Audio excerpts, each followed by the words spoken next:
Camilla Kimball was President Kimball's wife, and sometimes the young women would come to her and say, "Oh, it must be so nice to be married to a prophet." But you know what Sister Camilla Kimball would say? "Yeah, it is wonderful, but I didn't marry a prophet. I just married a returned missionary." Now there's a great principle in that. Sure, we all want to be married to somebody awesome, but most people are going to take some time to get awesome. And there's going to be some adjusting to do in your marriage. And while you can't expect to find somebody perfect, you might want to have a few ideas in mind to look for in a spouse. I'm going to recommend you make a top 5 list. 5.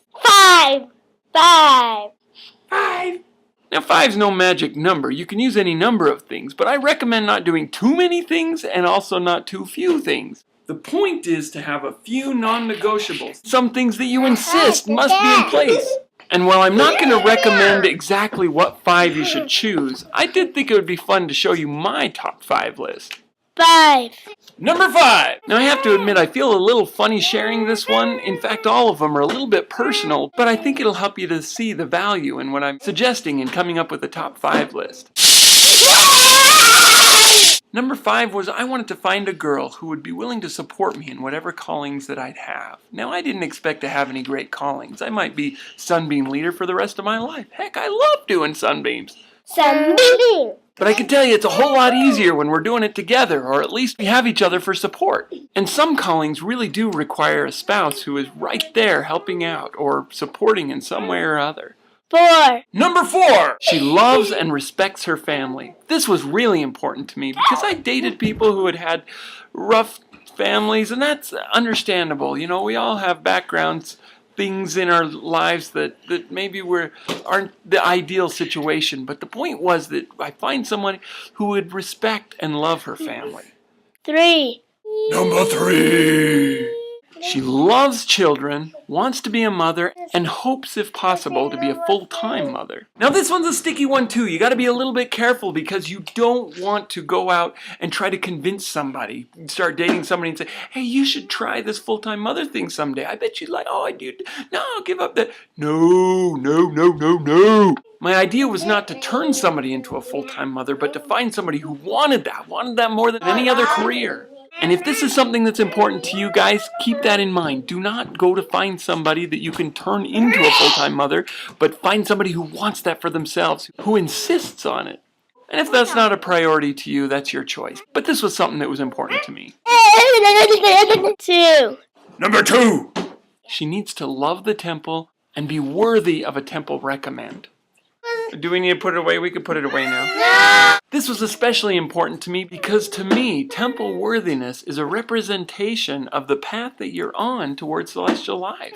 If she's not worthy of a temple recommend now, how can I expect her to be later? It's not my place to change her or to try to convince her to change. Change is something that takes place in each individual in their own time between them and the Lord. I knew that to be the case, and I wanted to find somebody who would love the temple and would be temple worthy now so that we could go to the temple and get married if we were ready. 1.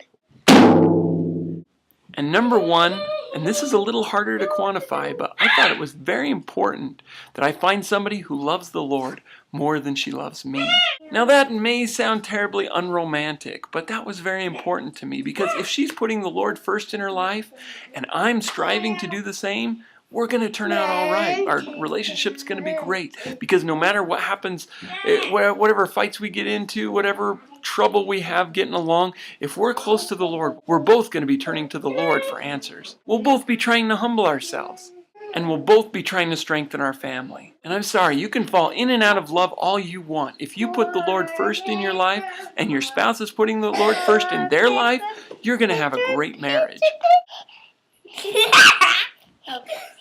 So there you have it. There's what my top 5 were. But here's a point I want to make on top of this. You need to shape yourself into the match for those 5 things.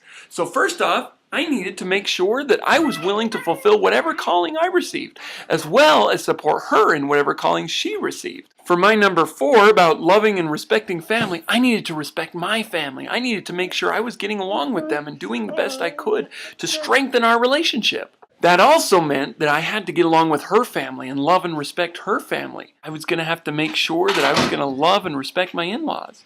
For my number 3, I wanted somebody who loved children, wants to be a mother, and even wants to be a full-time mother. That meant I had to want to be a father, that I had to be a good father, and that I had to be one that was willing to support them and provide them with the means so that she wouldn't have to work outside the home. That's a big responsibility, especially in today's economy. But if that was important to me, I was going to have to live up to my end of the deal. For my number 2, I needed to be temple worthy. I needed to have a current temple recommend at all times, regardless of my circumstances. I needed to always be worthy of a temple recommend and go as often as I could. And number 1, I had to put the Lord first in my life, above everything, above my relationships, both with my parents, siblings, and my wife-to-be. Okay.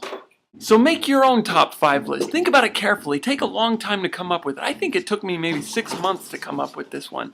Come up with yours and take all the time you need to do it.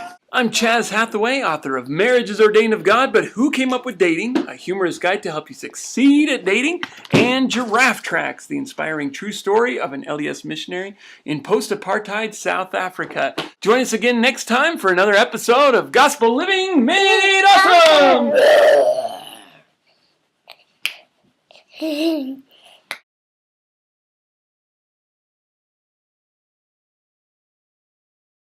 your face up close.